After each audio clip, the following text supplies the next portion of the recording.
HOA, Karen demanded the key to my cabin. I told her she'd get it over my deadbolt.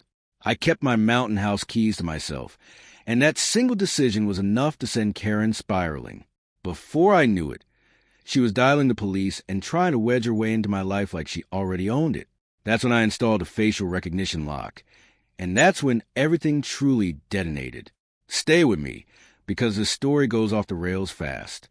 And if you enjoy watching justice served ice cold, make sure you stick around for what happens next. I bought that cabin because it was the only place in Montana where the noise in my head finally settled into silence. It sat on Cedar Ridge, a 30-year-old structure perched above a valley that hummed faintly like a distant engine. After the divorce, after losing the rhythm of a life I once thought was unshakable, I wanted something simple. A door I controlled, a space I could close off without anyone forcing their way through. So that first morning, coffee still burning my tongue, boxes half open and tools scattered across the floor, I didn't expect to hear the sharp click of heels on wood, steady and deliberate like a metronome of authority. By the time I turned around, Bethany Crowell, self-appointed queen of the Ridgeview HOA, was already inside my cabin. She hadn't knocked. She hadn't called out. She hadn't even acknowledged me. Instead, she walked straight to the mantel, dragging her fingers across the surface and inspecting the thin line of dust like she was grading a failed inspection report. "Mr. Carter," she said without lifting her gaze, "we need your house key." I blinked, tried to process how I'd apparently become a guest in my own home. "A key? For what?" "For emergency access," she replied, as if it were a universal law carved in stone. "We maintain a centralized lockbox. All residents provide a physical key upon move-in. It's mandatory." She extended a red notice toward me like she was slapping a citation on a windshield. I didn't take it. "Ma'am, I just moved in. I haven't even set up utilities yet." "That's precisely why I'm here," she said, finally turning toward me. Her smile was razor-thin. "Compliance comes before comfort." Something about that phrase landed wrong. I slowly set my coffee down. "I'm not giving you a key." Bethany tilted her head, her expression dripping with disappointment and quiet condescension. "Mr. Carter, refusal initiates a non-compliance protocol. I'm offering you an opportunity to avoid unnecessary penalties." I stepped between her and the doorway. "I didn't invite you inside." She ignored that completely. Instead, she lifted her phone, thumb hovering over the screen. "Then I'll call the sheriff to document your refusal." "For not giving you a key to my own cabin?" I asked. "For obstructing community safety," she corrected calmly, "and for unauthorized interference with an HOA officer." The heat rising in my chest wasn't anger. It was something sharper. The same focused pressure I used to feel during dam failure inspections, when one crack meant thousands of tons of water, searching for a weak point. Controlled, calculated, dangerous.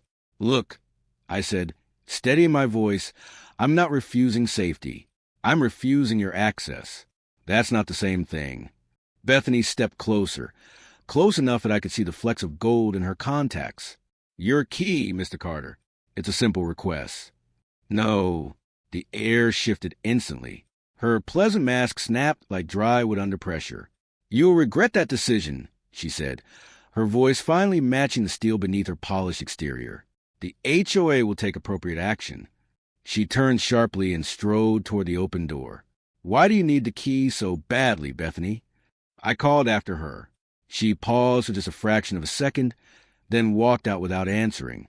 When the door shut behind her, the cabin felt smaller. The silence wasn't peaceful anymore. It was heavy, like the air before a structural collapse. My hand rested on the deadbolt I'd installed the night before. I turned it slowly, listening to the click echo through the empty space.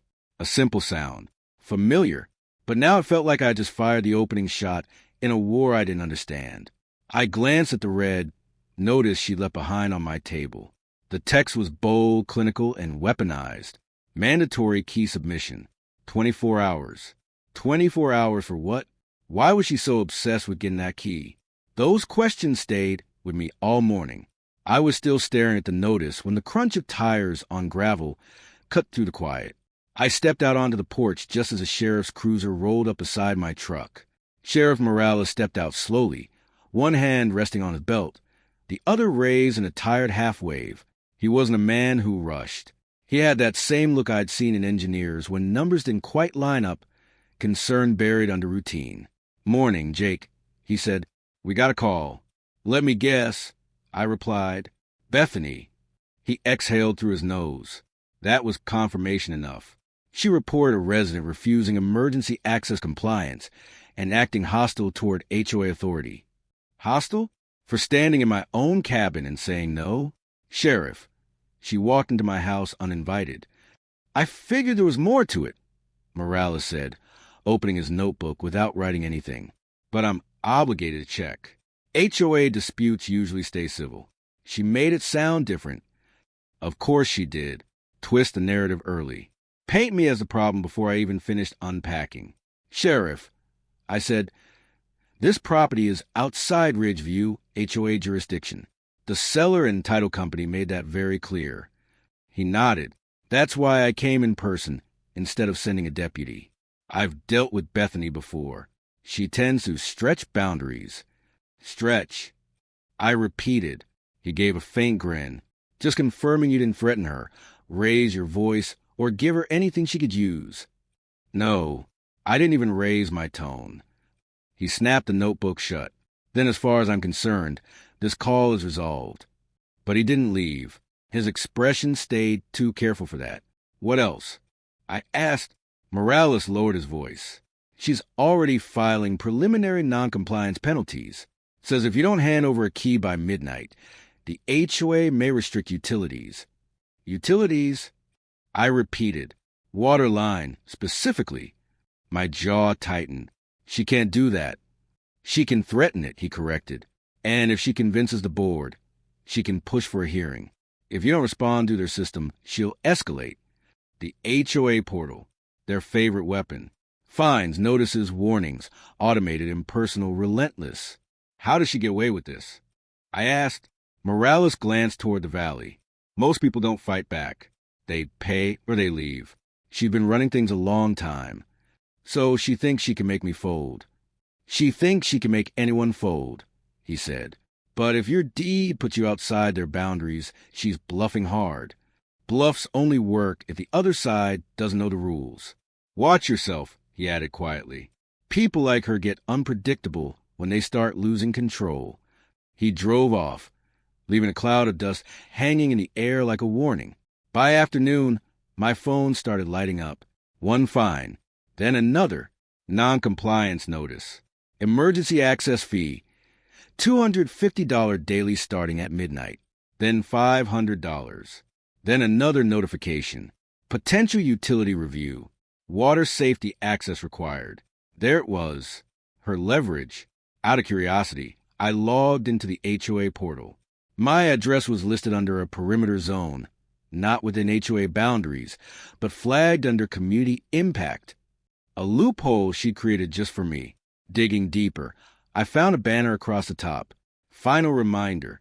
Key submission required within 24 hours. I opened the bylaw she referenced. Section 4.2, Emergency Access Provision. It required keys for all residences within HOA jurisdiction or under community impact review. That single phrase gave her room to claim control over property that wasn't hers. But something else caught my attention. The revision date. 3 months ago. She'd added that language before I ever bought the cabin. I leaned back, thinking, was this just about control or something more? Another notification hit my inbox. HOA action logged. Water safety review initiated. Procedure disguised as pressure. At 5 in the evening, I heard it again. A vehicle grinding its way up the ridge. Not the sheriff. Not a neighbor. A white SUV. Bethany. She stepped out, heels clicking just like that morning, but her smile was gone this time. "Mr. Carter," she said, "you've ignored the compliance notices." "I've read them," I replied. "That's not the same thing." "You have until midnight," she said, "but I wanted to clarify something in person." I waited. The HOA has authority to enforce emergency safety measures. Refusal of access puts residents at risk. She leaned closer. "And we don't tolerate negligence." "Negligence," I repeated. For refusing to hand over a key? For refusing to participate in a safety protocol. She corrected. She kept repeating safety, like it was a script. What's really going on here, Bethany? For the first time, something shifted in her posture, a slight tightening. I don't know what you're implying, she said quickly, but you need to comply tonight. No. Her nostrils flared.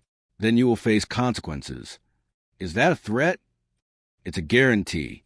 She turned, stormed back to her SUV, and slammed the door hard enough to rattle the glass. As she drove off, I noticed a sticker on the back window. Ridgeview Security Contractor. Access Team. Security. Access. Inspection.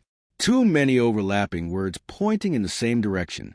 I went back inside, stared at the red notice again, and felt something colder settle in my gut. She didn't want a key. She wanted what the key gave her. Access to my land, my cabin, my privacy.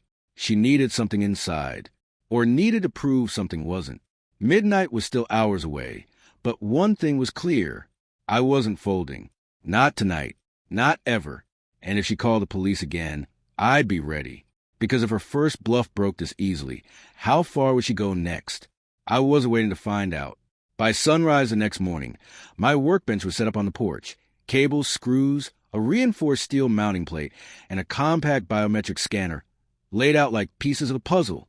It was a system I designed years ago for remote dam facilities. Reliable, tamper-resistant, useless to anyone without the right face. If Bethany wanted to weaponize rules, I'd counter with something she couldn't bend. By mid-morning, the old deadbolt was gone, replaced by a seamless steel plate. The scanner pulsed softly, with a blue glow as it came online. No keyhole, no latch, no physical override. A fortress disguised as a door. At exactly 10:12 a.m., her SUV rolled back into my driveway, right on time. The passenger door opened, and a man stepped out carrying a worn locksmith kit. He moved with the confidence of someone who had broken into 1,000 locks. Bethany followed, with the confidence of someone who thought she'd already won. She pointed toward my door. That's it. Remove the obstruction. Obstruction? I echoed. You mean the lock? It's non-compliant, she snapped. You refuse to provide a key. We are exercising emergency protocol. The locksmith stepped up, reached for a keyhole, and froze. His hand hovered over the smooth steel surface. What am I looking at? He muttered. A lock, Bethany said sharply. Open it. He shook his head. There's no entry point, no cylinder. This is a digital panel. Override it, she ordered. He stepped back. Ma'am, I don't have equipment for this. This looks like infrastructure-grade security. I'm not touching it. It's a cabin door, she insisted. I stepped forward. Actually, I can install whatever I want. My deed doesn't put me under HOA authority. Bethany spun toward me, fury cracking her composure. This is unacceptable. Emergency responders need physical access. That's not what the bylaw says. I replied calmly. It says access. This provides access. Where's the key? You're looking at it. I leaned closer, so the scanner's blue light reflected in her glasses. Emergency access will be granted. You just need to register your face. The locksmith let out a short laugh he couldn't hide. Bethany's face shifted from pale to red to something in between. You expect me to submit biometric data to you? You expect me to hand over unrestricted access to my home? We stared at each other across the porch. This violates multiple provisions, she hissed. Show me where. I said, Section 4.2 requires access, not a key. You're obstructing safety. I'm reinforcing it. The locksmith backed down the steps. Ma'am, unless you've got a court order, I'm out. You'd be liable for damages. He got in his van and left. Bethany stood alone, her anger the only thing keeping her upright. She pointed at the scanner. This isn't over. It never is, I said, when someone's bluff gets exposed. She stormed off, but it didn't feel like victory. It felt like escalation. She'd learned force wouldn't work, which meant the next move wouldn't be physical. It would be legal, procedural, quiet, and far more dangerous. I went back inside, powered up a small server, and set it to log every access attempt. If she escalated, I'd be ready. Then my phone buzzed again. HOA alert. Non-compliant barrier installed. Fines updated. Then another. Emergency review initiated. Then another. Board session requested. Foreclosure discussion. Foreclosure over a lock. The scanner's blue light pulsed steadily, like a heartbeat. But something colder settled in me. This wasn't about access anymore. She wasn't trying to get inside my cabin. She was trying to take it entirely. The fines, the notices, the safety reviews. It was all pressure, leverage, a way to force me into submission before I figured out what she was protecting. And I needed to know exactly what that was. I spent the next 3 hours digging through HOA records, bylaws, property maps, financial statements. Most people never read those documents. I did. Line by line, the budget told a different story. Under security and perimeter maintenance, I found it. Parcel 14A, my cabin, listed under a security contract with a vendor. Hail Terrain and Survey Solutions. Monthly payments. Consistent. Too consistent. But my cabin wasn't vacant. It hadn't been for months. So why was the HOA still billing for vacant lot security? And why was the money going to Bethany's cousin, Marcus Hale? I dug deeper. Invoices signed by Marcus himself. That was the first crack. County records showed the previous owner had died 2 years ago. The property sat empty until I bought it. Vacant. Unquestioned. For 2 years, Bethany and Marcus had been profiting off a contract tied to a property nobody lived on. And the moment I moved in, that income stream disappeared. I leaned back slowly. If I were running that kind of operation, the last thing I want is a new owner who reads fine print and installs locks I can't bypass. This wasn't control. This was panic. To confirm it, I needed proof. I pulled up archive inspection logs. Most were routine. But Parcel 14A? Every entry had 2 signatures. B. Crowell and M. Hale. Every inspection marked incomplete due to restricted access. And every incomplete inspection triggered a renewal of the security contract. That was the scheme. Fail the inspection. Keep the property classified as inaccessible. Renew the contract indefinitely. But they hadn't accounted for me. I opened the latest inspection entry, dated after I bought the cabin. Bethany had filed a vacant lot renewal while I owned the property. I printed everything, logs, invoices, approvals, timestamps, page after page of evidence. Organized fraud. Not sloppy. Not accidental. Intentional. A knock sounded at my door. Not aggressive. Not intrusive. Hesitant. I checked the security feed. Tom Bennett. Neighbor. Retired lineman. The kind of guy who apologized for existing. I stepped outside. "Jake," he said quietly, words getting around. "That fast?" He nodded. "Bethany called an emergency meeting. Says you're disrupting the community. Not everyone's with her," he added. "People are tired of her stretching rules." Stretching. Same word Morales used. Tom leaned closer. "She's been doing this for years. Nobody checks the accounts. Nobody looks at the logs. You're the first person she can't push around." I gestured toward the documents inside. "She's been paying her cousin for fake inspections on my property." Tom's eyes widened. "You sure?" "I've got proof." I handed him a copy, an invoice dated weeks after I bought the place. He exhaled sharply. "That's felony level stuff." "I know." "If she finds out you know," he hesitated, "she won't just come after you. She'll come after everything. That's why I'm documenting it." He nodded. "Be careful. People like her, when they feel cornered, they make bad decisions." He left quickly, like he didn't want to be seen. I watched him go, then turned back to the evidence. This was never about a key or a lock. It was about a system built on my property staying empty, which meant I wasn't the problem. I was the disruption. That afternoon, I called Sarah Whitfield, the land rights attorney who helped verify my boundaries before closing. She answered on the second ring. "Jake, everything's settled with the HOA." "Not even close," I said. "I need your help, and I need this confidential."